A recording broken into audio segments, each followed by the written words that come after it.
What's up, y'all?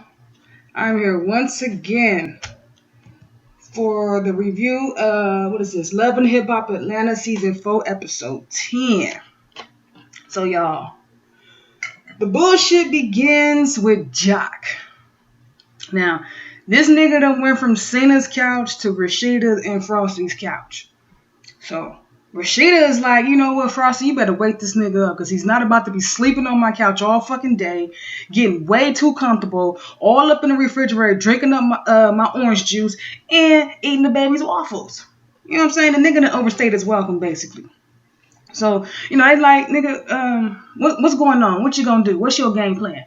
And he's like, I love Cena. I want to be with Cena. Whoopty whoop. Not Cena, but what's the chick named KD? I want to be with her and whoopty whoop whoop whoop. So, Rashida is like, you know what? Speaking of KD, I'm going to go meet up with her later on because she's going to be showing me some spaces for my storefront for my $1 million business that's in my basement, right?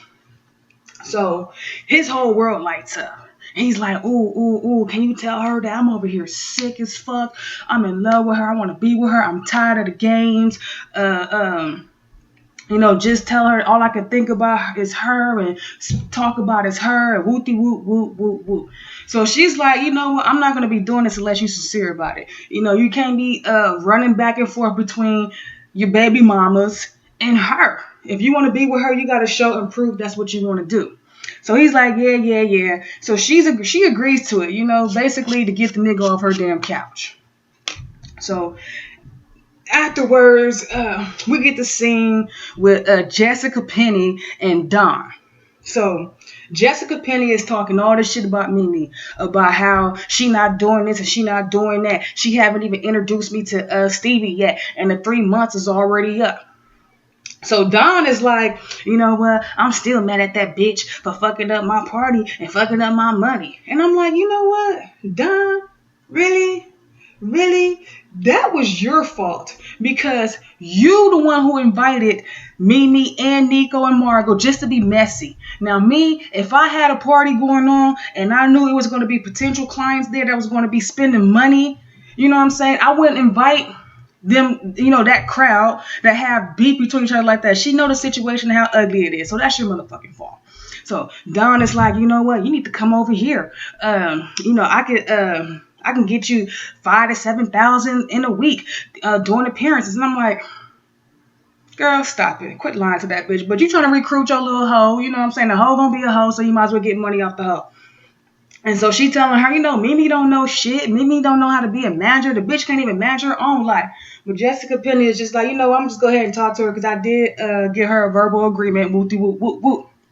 So Mimi is feeling some type of way. So she calls up Arian. So she's like, I don't feel good about the way things went down between the two of us. And, I just want to talk to her and get these straight and whoop, whoop, whoop, whoop, whoop, whoop. So she goes over to Arian's house. And these two bitches is looking like they ready to start drinking from each other juice boxes. I'm so serious. So Arian is like, you know what exactly did you lie about? Break it down to me.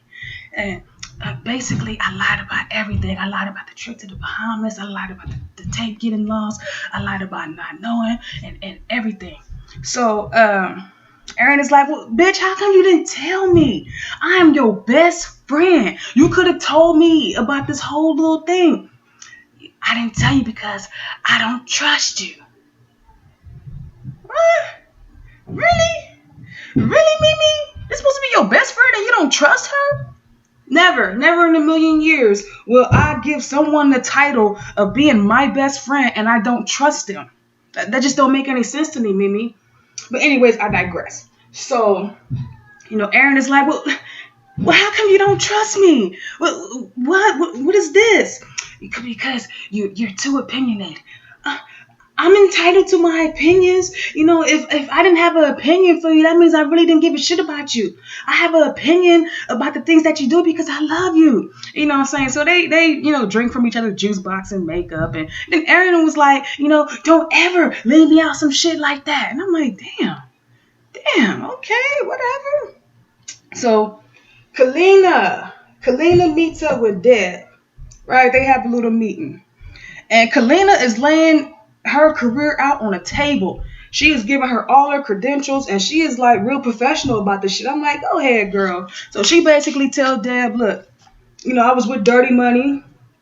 Me and Puffy, we did our thing. We went on tours and whoop whoop whoop whoop, and then the shit broke off, and I got the writing for big names in the game, and I wanted to do more guest appearances, but my husband felt like we should move back to Atlanta and I should focus on writing and whoop whoop whoop whoop whoop. So Deb is like, shit, Kalina's not no regular singer. She's also a songwriter. She done wrote for Aretha Franklin. She done wrote for Christina Aguilera and Sierra. So Deb is already counting all the money that she could make with Kalina. So she tells her, in order for us to get this popping, you're going to have to go to Tony with this release form and have him sign it. So, she's like, that's going to be easy to do because the nigga said he don't want to be my manager no more. And, she get the boo-hooing and whoop whoop whoop whoop whoop. So Jessica Dime and Carly are hanging out in the pool. So once again, she's up here talking about how Mimi is not doing this and not doing that, and I think that Jocelyn is responsible for me not working with Stevie and whoop whoop whoop whoop whoop. So Carly is like, shit, you haven't even been introduced to Stevie yet. I done told Jocelyn that y'all already working together. See what happens when you run your fucking mouth, Carly? And I heard that you got your ass whooped, but you was on TV stunting like it didn't happen, but you never did deny it though. Anyways, so Carly is like, you know what? Every time I bring your name up to Jocelyn, she say that y'all wasn't even friends like that. She basically said that y'all just shared a locker together. So she's like, oh, let me drop the bomb on you, girl. That bitch Jocelyn, she was eating a box. Yes, girl, eating the box, and she was tricking her money on me. Yes, that's what Jocelyn do. She loved doing that shit. She loved tricking off money on me and whoop whoop whoop whoop. And there was even one time where she was eating the box, and Stevie was in the corner in the room watching. And when the bitch got up and left the room, this nigga came to me and was talking about how beautiful I am and shit. And then he gonna offer me his special Stevie sauce and said that he wanted to put a baby in me. Really, bitch? Really? I don't fucking believe that shit, girl. All the child support money, the back pay that Stevie owed, that nigga's not gonna have no more kids. So, Carly, she eating the shit up. She's like, oh my God, ooh, ooh, ooh, ooh. She can't wait to go back and tell Jocelyn. So, after that scene, we get, who was it? Rashida and KD. KD is showing her, a space for her store because KD got 1,700 different jobs, right? So Rashida is like, you know what? Jock been at my house for the past few days, and he loves you, and he said he missed you, and I just think that he's at a point where he's tired. He really do want to be with you, girl. Girl, I'm not trying to talk about that motherfucking nigga right now. Yeah, I know, but he really do want to be with you. Girl, if you only knew all the shit that he put me through, I'm just tired. I'm at a point where I'm just so fucking tired. And I'm like, Rashida, all the shit that you had to go through to get this storefront, you had to sell your nigga shit to get this storefront. And when you're conducting your business and you're looking for a space for your store, all you could do is talk about this nigga and his relationship.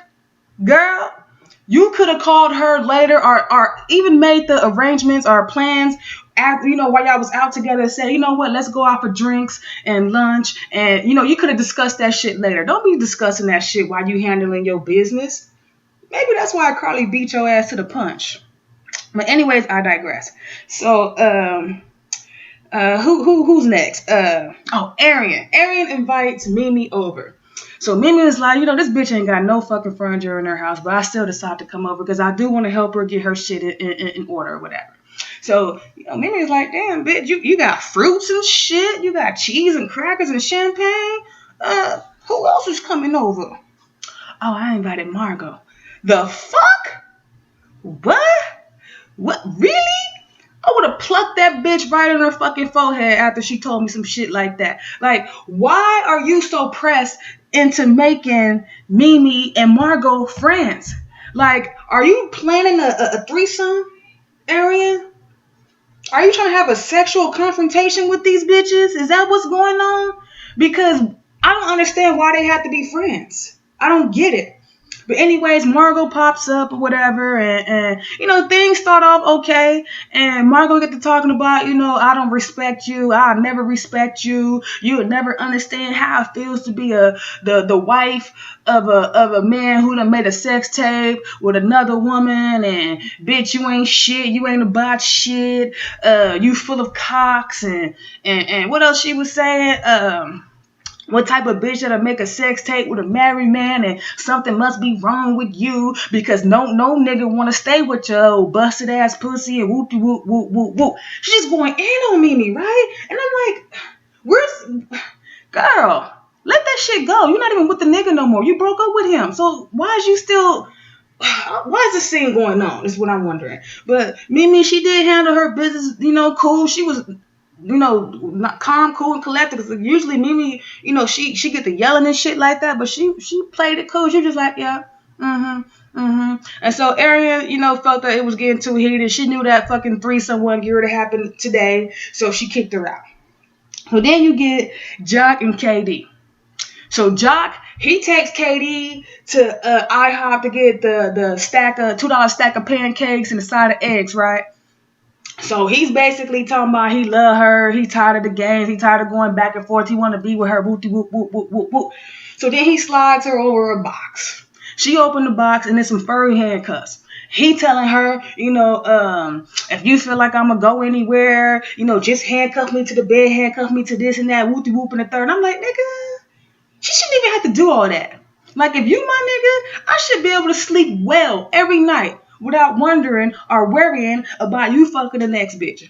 But anyways, she handcuffs his hand together, get to asking him questions. She's like, where you been staying at before you start staying at Rashida's house? And he's like, seen the house? Well, did you have sex with her?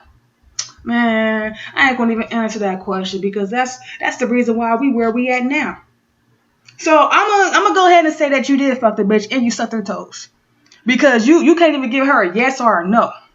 So she throws her drink on a nigga. She calls him a thirsty ass nigga and basically tell him she's not ready just yet to get back with him and handcuff his arm to the table. I'm like, once again, Jock. Once again. So after that, Carly, she runs to Jocelyn and tells Jocelyn everything that old girl was saying. So she's like, yeah, the bitch was saying that you ate the box. And it's so funny. VH1, y'all so funny because when Carly said she ate the box, y'all zoomed right in on Jocelyn's mouth when she was licking her lips, right? I peeped that shit. But, Jocelyn didn't deny. She was like, yeah, I showed you that. I did eat the box. So what? And I gave her money. So what? That bitch is a trick. And she's my trick. That's what everybody did. All the football players, everybody fuck her and give her money. I only gave a bitch some money because I felt sorry for her. That bitch can't even pay her Metro PCS bill. Okay? So I did give her some money. So, she just like, tell that bitch to meet me at the studio. So, that's over. Then Kalina goes to the club where Tony is at, acting like he working and shit. And she basically let him know, look, I found me a new manager. I'm going to be working with Deb. But in order for us to proceed with our business, you need to sign this release form. So he's like, well, shit, you done found a manager that quick? The fuck? And I'm like, nigga, what was you thinking? Was you thinking just because you didn't want to be her manager that her career was going to fucking stop? That nobody else was going to go be her manager? Like, it was just over for her? I'm like, yo, non-believing ass. That nigga get on my fucking nerves. He really do. And it's like, it's so fucking sad that if your own nigga, your husband, fuck your nigga, if your own husband don't believe in you, that's some fucked up ass shit. But, he signs the paper. She's like, you get on my fucking nerves, nigga. She thinking that once he signed the paper, that he wasn't going to sign it, that he was going to be like, nah, you know what I'm saying? Let's just work it out and, move on and do your music and whoop whoop whoop. And it was funny because she was like, yo, fake ass, you out here looking real stupid. You ain't no club owner. You don't know shit about being no club owner. Nigga, you do music. I thought that was funny. So, what happened after that? So Jocelyn is in the booth rapping, it's that little guy, saying that shit, right? I was like, okay, go Jocelyn. So in walks the Jessica Penny bitch, and I'm like, ugh, I don't like her. I don't like her. Since she stepped her crusty ass toes on this damn show, I have not liked her. She's not likable to me. She just she's a little punk rock bitch, and I don't like her. But she walks in very disrespectful to where that bitch Jocelyn at. So Stevie is like, shit, she in the booth. So Stevie, he decided to leave. He's like, you know what? I know my woman can handle her business, so I'm gonna go out and handle my business, right? So she's like, Jocelyn is like, yeah, so I told that bitch to come to the studio, what I'm saying, so she could see me doing this song, so she could see how a motherfucker really work and see how it's really supposed to be done. You up here rolling around with that old maid bitch turned porn star, in this fake ass management company. So, I'm gonna show her how to really do the shit. So she walk in, hey Hollywood, what's up? I heard you been looking for me. And the shit goes off. Just as I expected. I knew it was gonna happen like that. They're gonna keep dragging this shit on. I'm just waiting for the reunion. I seriously want to see the reunion because I know the reunion is gonna be some shit. But anyways, that's all I got for you guys, and I will talk to you guys later. Peace out.